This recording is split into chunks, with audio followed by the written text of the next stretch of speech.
Welcome to a new edition of GOLearn on the topic of enterprise security risk management. I'm Rolf from Gobugfree and your host today. I'm extremely excited to welcome four true experts on these topics. So it's Dr. Doron Zimmermann from Pragmatica. He's the lead security strategy, risk and compliance. It's Peter Kosel from cyberunity, founder and talent community manager. David Mantock from DocMorris, Group Director of Digital Trust and the CISO. And at last, Marc Cortesi, the CISO of the quite well-known Baloise Group. Thank you for being here. So, and I'm very happy to give you a short overview about what we will talk and explore today. You had it already in the invitation. You can ask questions. I'm sure you will have questions because it's quite a rich topic. You can ask the question, but please use the Q&A function in your Zoom client on the bottom, and we will try to pick them up as much as possible. So that's actually almost everything from my side. I will hand over to Doron. Doron, feel free to start the plenum. Thank you very much, Rolf. Hello, everybody, and good afternoon to you. Thank you for your interest and for spending time with us today. So we're going to talk about enterprise security risk management. In a nutshell, it is the application of fundamental risk principles to manage all security risks, whether related to information, cyber physical security, asset management, or business continuity in a comprehensive, holistic, and all-encompassing approach. Sounds ambitious. It is. It is also understood as being a method that uses risk management principles to manage all security-specific risks across an enterprise in identifying, managing, and accepting security risks. Why are we talking about this today?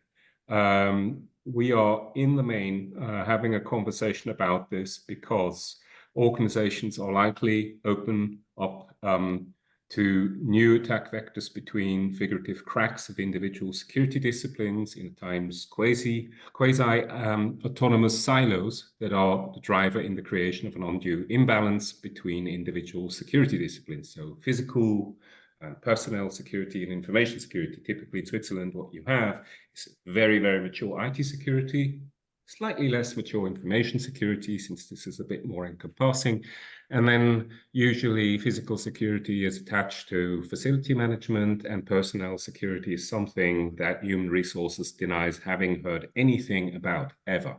So considering this potential imbalance, we are facing quite a bit of a challenge because, as you know, attackers are not waiting for us to excel in IT security risk management or in information security risk management. They'll attack us where we're weakest. So what we need to strive for, and that's part of the thesis today, is balance between the security disciplines. And at this point, I would like to ask the panelists to give some opening statements from their respective points of view. Who wants to have a first go? Shall we do it clockwise, counterclockwise? David, would you like to start? I can start. Well, firstly, thanks, Doron, for bringing this important topic. And I think you really hit some key points on the head there. And what you need in cybersecurity is a coordinated approach. And I think this is what's really good about ESRM, is that you are trying to coordinate the different stakeholders. And one of the things that you have in that beautiful graphic that you showed, which I love, because it brings simplicity. And you know that simplicity is a good friend of cybersecurity. When things are complex, things go wrong. So it's a nice structured approach that's trying to kind of align people. So for me, as an opening thought, I really love that.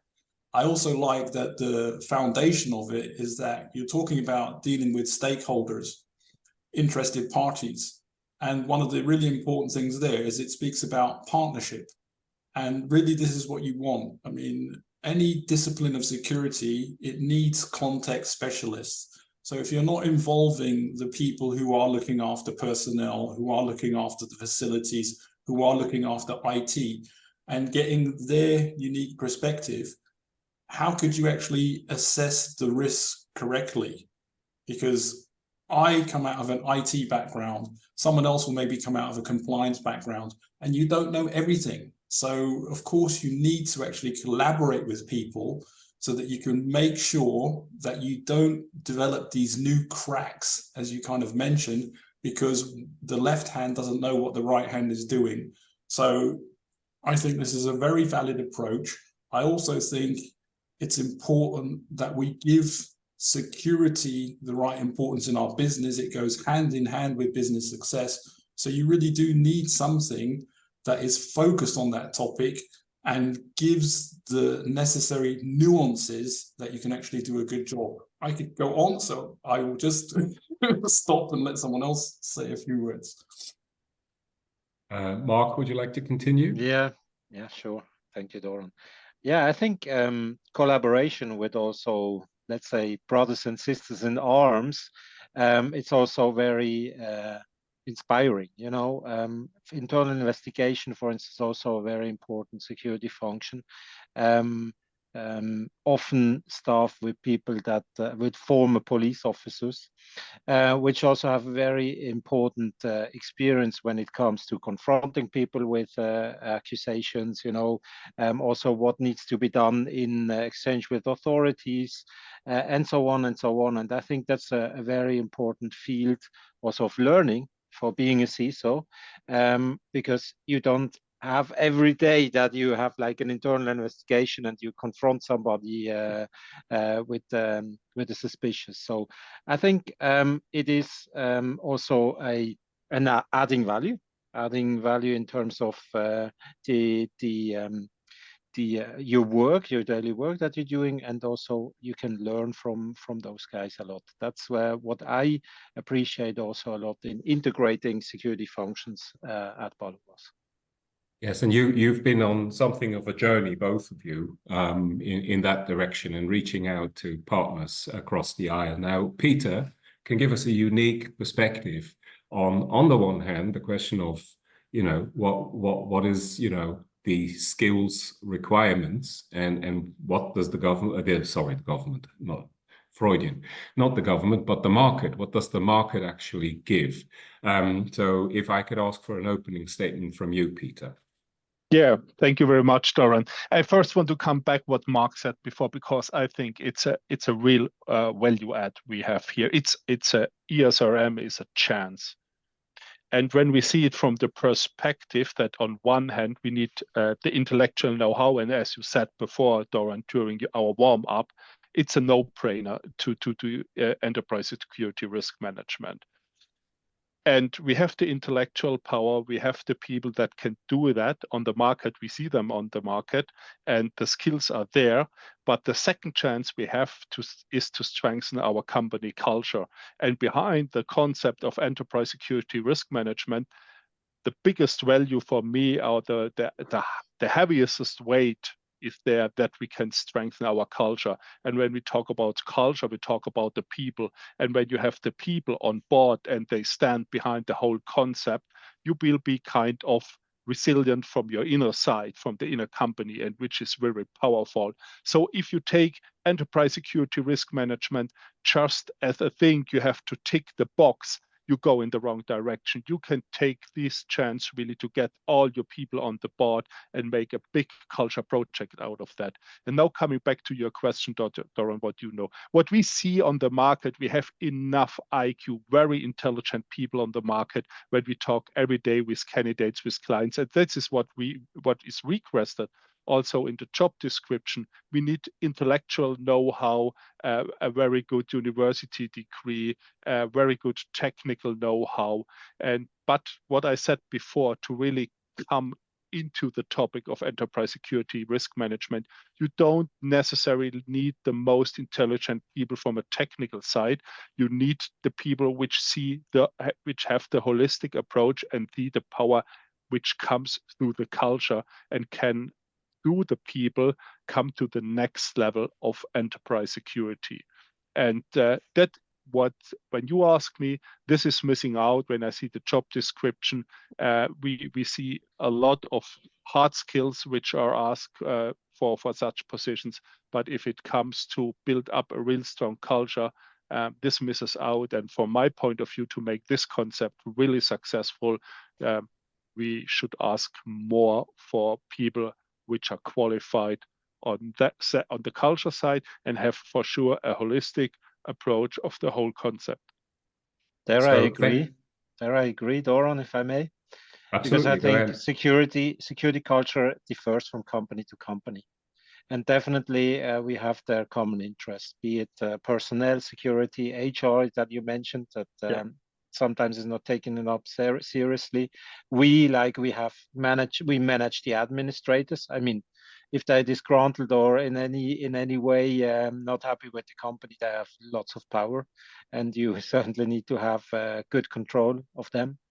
But also others, like physical security. That's an obvious one. But there are also others, like internal investigations. If a company has some of those, I think they are all very dependent on the culture of the company. What can I do as how high is the security, the risk appetite? What is deemed being appropriate for the company in terms of balance between data protection or security controls? And this affects all of us. So a good continuous exchange with them is something that I appreciate a lot, and luckily I could achieve over the past years. Okay, so let me just thank you very much for these opening statements. Let me just ask, so in summary then, you seem to be agreed, as Rolf asked me before, our gracious host. He said, does anybody know a joke? And it's a lame joke, but at least I tried. It was that it's a no-brainer, as you mentioned, but nobody does it. Well, that's a bit hard. A lot of people don't do it, right? So you understand it. You're in key functions. You're in key senior security functions. Peter tells us that the market has, capacity. It can address the skill set requirement. And yet, when we look at advertisements, for example, we see that technical people are being sought after. There's a lot of technical people. There's nothing bad in that. Now, how many people do you think could really meet the requirements of understanding the big picture? Or let me rephrase that. Security risk management as a skill, right? So this is not IT security. It is not physical security. It's not even personnel or travel security or executive security. It's security risk management that addresses all-encompassing the entire enterprise, the entire organization. So where are we running into a problem here? Who is, to be a bit provocative, who's saying no? Sorry for interruption. I have a first question from our participants. Maybe you can catch that up, Doron. So the question is, you said it's a no-brainer, all of you, right? And but does it also scale down to small and medium companies, this approach? And if yes, what are the success factors to that? Yeah, from my point of view, it's not a question of size. It's a question of mindset, and mindset starts from the very beginning. If you start with yourself, if you are 2 or if you are 3 or 500, and the decisive point with enterprise security risk management is your mindset. And if you implement the mindset from the very beginning, equally how many people you are, you have the power in the company. So that's my point of view. I think it definitely scales. I think in smaller entities, also in a big group, you have smaller entities. I think there you have people being responsible for physical security and, all these security functions typically in one person. So what are the critical success factors? I think That's a good question. I think that you talk the same language. Maybe that's and that could also be a hindering factor, by the way, coming back to your question, Doron, because I typically see CISOs becoming CSOs of companies, and not yet have found the final answer to that, why this is the case. But maybe, I don't know, Doron, David, do you have an idea whether this scales also for smaller companies? What is your opinion on that? I absolutely agree that it scales. And I think we have mentioned some kind of key factors to success. And Peter mentioned about culture. You also mentioned about communication. I think, you know, the people who are in the key roles, they also are a key to success. And I think if these people are embracing and they're showing that they're listening, they're showing up and they're being in a proper dialogue with the business and showing that they can help, then you have a good chance of success. Now, one of the things that I've done in my experience is make sure that people understand who I am and what I'm doing, and that my team is there to help. And you cannot believe how helpful that is, because people do have quite some preconceptions about what a CISO does or what a risk officer does. And normally they're not good. So you need to break those preconceptions and make people understand that you are there to help support the business. You are there to make success. I mean, we understand that if the business is not successful, we don't get paid. And we want to get paid, right? And so I think that is a key. And to kind of make it work and to make sure that more people do it, I think we have to show that you need more than technical skill, you need more than intellect. And I think Peter was kind of hinting at that. And it is about these people skills. It is about this communication, that you do need clear communication to break silos. And I think part of it is having the ability to listen. So again, it goes back to that thing of partnership, of context. And I think when the people who are involved in driving these programs can actually make sure that they have the empathy to really be beside the people to drive the programs, then it can work. When it's like, we're in it together, we understand the challenges that you have. And as when we come to make a solution, we want something that's good for everybody. We don't just want to be the guys that come and say, stop, you can't do this, it's insecure. We want to find, you know, proper solutions. So that, I think, is the way to actually drive the things forward and make sure that you have success. But I think it's quite simple. The key to success is to actually make people understand you're on the same side. And I think when people understand that, then I think you're halfway there. Yep, How do you feel about that, Marc? Yeah, I agree. I agree a lot to what you said, David. I think you've mentioned all the key points, why it ought to work and how, you know, what its utility is. And I think that all fits into the idea of a no-brainer. I mean, this is also why I think that you have to make an effort at security stakeholder management. That is not a byproduct. We've discussed this too. It needs to be done in a deliberate manner. And this leads me back to the initial point I was trying to make before. Is this a separate skill set? Security risk management. And is that a skill set that should be taken into consideration by organizations more and more? Because, just as an example, you know, outside of Switzerland, security risk management is a no-brainer. And there are functions and positions for security risk managers. And so that the CISO doesn't have to end up doing like a CSO job, unless, of course, that's desired.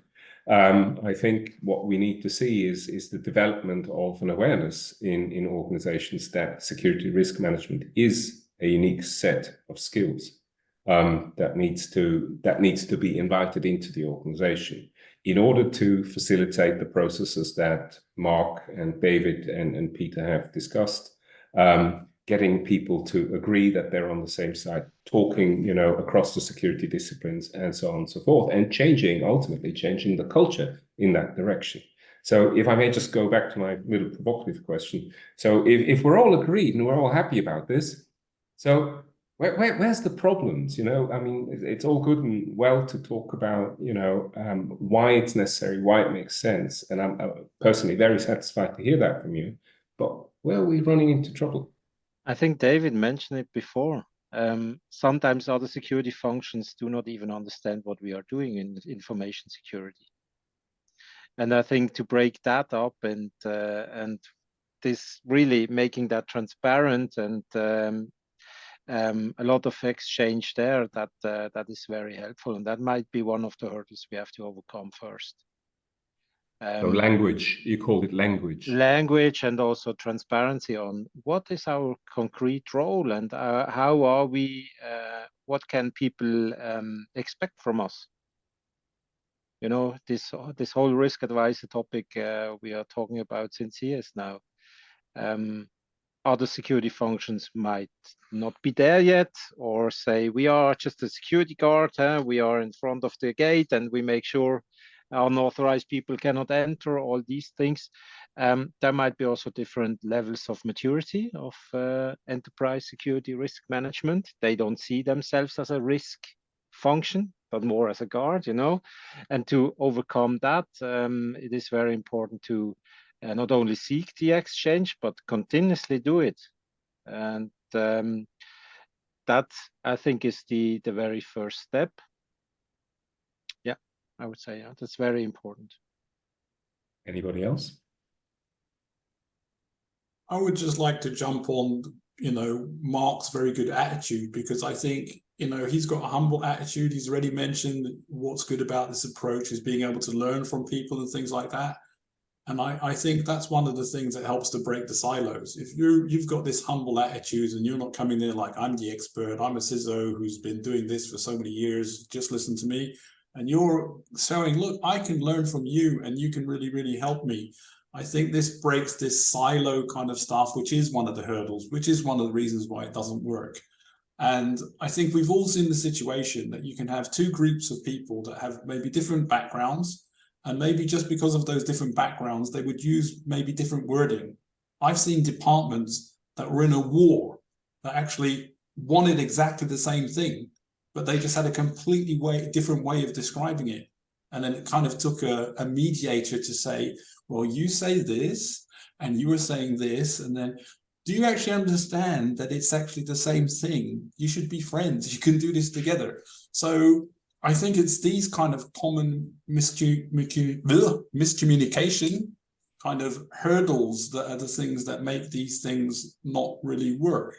So going back to what you said again, Doron, I think you do need this specialized risk function, but equally well, you need people who are kind of trained in the soft skills, in the cultural aspects, in valuing the kind of human exchange, and then the whole thing kind of flows. Peter? Yeah, for me, sometimes it's a funny thing when you talk about the language with money and financial numbers, you don't see or feel any silos, because you bring the people very quickly together, because this is one common language. And it's for me, it's the question of relevance and how it is implemented, the whole system. And again, sorry for boring you out with this word, but it's all about mindset. And for example, if you see the CEO, he wants every day talk to the CFO because he wants to have an update about the bank account and the last sale figures. And the next one is the sales guy reporting about the pipeline and next year's sales. And my question is, when is the security officer or the chief information security officer the next one in the lane? So reporting, giving an update what's going on in the company about enterprise security risk management and about the culture. And so you might have also the next one, which is the head of the HR. And so bringing all this together and really making this topic relevant and being on the topic and talking about that and really interested in updates on that and leading it from this perspective very actively day by day, in a role model. I think there the story, from my point of view, really starts if you want impact on this topic. Okay, so thank you very much for these votes. When we began, I also enunciated a thesis, you may recall. So it goes back to Marc's point, which he made about, language, communication, understanding, Peter's point about mindset, also attitudes that you spoke about, David. So what we're also seeing here is basically a problem of different maturity levels. Yeah, in the security disciplines. So maybe another thesis, Marc, maybe one of the reasons why CISOs have to stand in as CSOs in some circumstances is because the organizational maturity of IT security risk management or information security risk management in more advanced organizations is actually, relatively speaking, higher or is given a higher weight by senior management than physical security or personnel security. Maybe that could be an explanation. Now, these differing maturity levels that we talked about, they also create something that David referred to as the new cracks, the new cracks in the security posture. So this is a house-made problem. How do you all think about addressing that? Is that a problem? Am I just imagining this? Are other people just imagining this? Or is this potentially really a problem? I think I can agree to some extent to what you said. Maybe 10 years, 15 years from now in the past that had looked a bit different, when physical security was maybe more important than logical security. But nowadays, if you look also on the, let's say, hierarchical relevance of the CISO position, I think that grew a lot over the past years, at least in the organizations I have seen.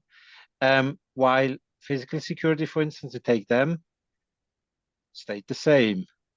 So definitely there is maybe a shift in balance. Let me put it like this, that has happened over the past years.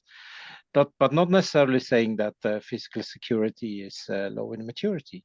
I mean, in banks, for instance, it used to be important 10 years ago. So it is still, or even when they have been robbed, more on the physical side than on the logical side, it was very, very important to have somebody even with a gun in front of the door or behind the doors, whatever. I think physical security has just lots of tradition, for instance, to continue that. And we have had a tremendous change in importance and maturity, needed maturity, at least in financial services over the past years. And therefore, it might have been changed in comparison to the past, but not necessarily to say that for each bank, for instance, the maturity is different. I think physical security is still very important, and others as well. Like in the insurance industry where I'm working, you have lots of fraud investigations, be it on the customer side, but also internal. The business is just vulnerable to fraud as such. Therefore, we have quite some internal investigations. Now with new home office rules, we have also more investigations if people really hold the rules or adhere to the rules when it comes to where they pretend to work from. I mean, anyway, I think in cybersecurity, lots of companies improved over the past years with regards to maturity, and that might at least drive that perception of this balance of maturity, but not necessarily we have different maturities. And the ESRM has the goal to actually harmonize that, to actually, exactly, from a risk basis, say, okay, what are the risks? And they might have a logical and a physical component. And then you have to balance both of them.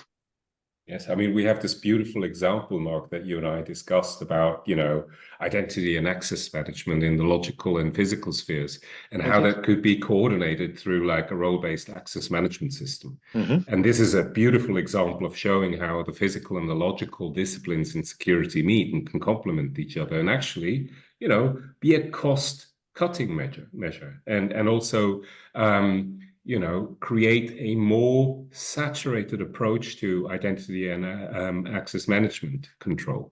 So there's a whole number of like other examples that I could think of where like even the three spheres like of logical and physical and personnel converge.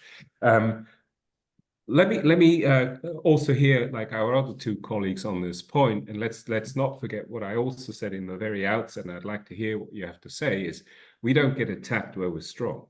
We get attacked where we're weak, right? So if we disregard, you know, other aspects of security, that's where we will suffer the damage. And that's part of the storytelling that we mentioned before. I mean, you close the window, but you leave the door open. I mean, talking in these allegories, they have the same challenges, the other security functions like we have. And sometimes they are more approachable or better understood by their stakeholders, while we're also human beings. Sometimes it just doesn't match.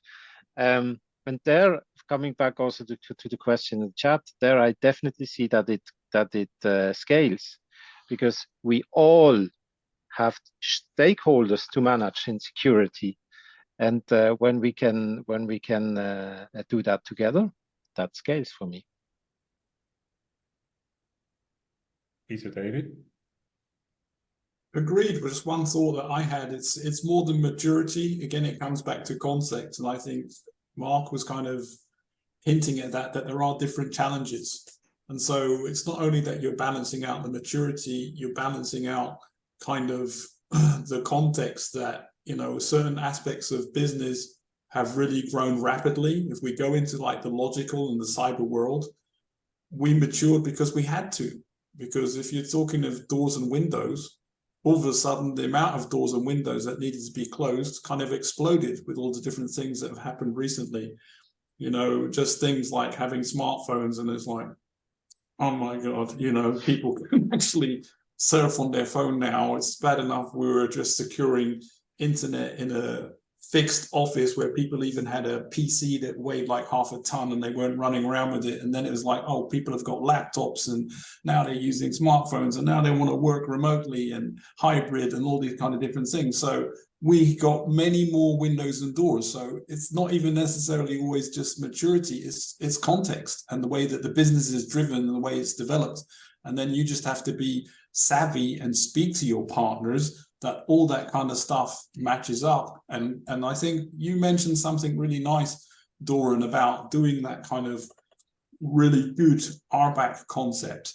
And I think one of the things that you're looking for as a value add, as a benefit, is actually that there are synergies and there are must-haves. I mean, if you do something like business continuity management, you're not going to just say, well, I'm in my logical world and that will just work. I do my IAM concept there, and you don't think about the physical security of locking doors and controlling people who has access and challenging and all this type of stuff. So it belongs to the discipline. And if we do go back to maturity, I would say the maturity that we're looking for is a holistic maturity, that we are balancing out the things. So those are just a few remarks that I would like to make at this point. Peter, any observations you'd like to share? Yeah, maturity is a big thing in my head when I think you have or you compare it with young people which grow up and they grow up too fast, and that's what I see at the moment in the security scene. We are growing very fast, so many incidents. There is a security tsunami in the market, and we are fighting against this tsunami, and everybody tends to fight alone or find quick solutions, and to fight against a very big fire. It comes very, very fast, and we need to get mature very fast, which is very hard, and it's not very healthy to get to mature very fast. And so I really appreciate that we talk about the enterprise security risk management, because when you take all your people into account and you bring them together and you have a strong culture, then you can fight against the fire and you don't have to become mature alone. So you have to take the power of all the people in the company. And from my point of view, it's very idealistic, but it's not the only solution, but I would say it's the right way to consider enterprise security risk management to get over these big cybersecurity tsunami we are experiencing at the moment out there in the world. And yeah, we have to ask for solutions. How can we get to mature? And this is one way we can choose, a very good one. So yeah. That's very good, and it also allows me to move on to maybe another idea that also has popped up in the context of our discussion already, even though maybe inadvertently so, which is when I refer to security risk management, what I'm talking about is the opposite of task management. And what we have so often seen, especially in what Marc appropriately described as a traditional security discipline, such as physical security, is task management. I mean, the 3 Gs, guns, gates, and guards. This is how things are done. Why should we know what the other people over there do? This is not our problem. We're just here to guard that one door, right? So very much actually a form of cultivating silos. This is not the invention of, say, the logical sphere. This has been done before, and it's been done well. And it's also led to a lot of problems. But this is also why I think the world of physical and personnel security, with its probably decades older experience, also has had more of an opportunity to see how the journey can go wrong. Okay, so what I would be interested also for our audience to hear is a little bit how you imagine the move away from task management, even in logical security, in cyber, in information and IT security, how the move away from task management towards more comprehensive enterprise risk management can actually be accomplished. So not across just the security disciplines, but in your own. Anybody? Or was that too direct? I think we have been forced to improve in terms of enterprise risk management just over the past years as CISOs, because our risks grew that dramatically. So although we might have been a few years back task managers as well, we needed to learn because the board all of a sudden asked us to appear there, or maybe you pushed, but I experience also that they start to ask. So you're definitely there also in a different role. You have to speak the language. You have to integrate well with enterprise risk management. This is something we have. Yeah, we all had to learn over the past years. And I'm just 7 years of CISO. I think those that are 15 more years have more than 15 years of experience. I think for them it was also a journey, I guess. David, Peter? It is a journey. I mean, maybe I can tell something funny from my side. When I come out of the technical engineering kind of background of security. So for me, being a CISO, I thought, oh, I'm a bit closer to the board. I can have more influence, and I can, make sure I get all the best toys, and we're going to manage security that way. And then you really have to deliver. And then you see, oh, it's not about that. And then it comes back to this mindset that Peter's mentioned, and it comes back to that you're not managing tasks. You're actually trying to win people. So then you have to find a way to simplify the complex landscape that you're dealing with, so that you can actually say to them, look, this is where we need to focus, and this is actually where we need to prioritize, and these are the risks that we're looking at, and this is where I need your support. We need to take action now. Or if you want to say, well, the door's not only open, it's on fire. Could you help with that? And this is the kind of skill that you need. You can't, I mean, as Marc mentioned, we got taken away from being the task managers. We had to grow up very fast, and it's nice that, I think I don't know how Marc discovered ESRM, but me, I kind of fell into it, doing this kind of learning by doing.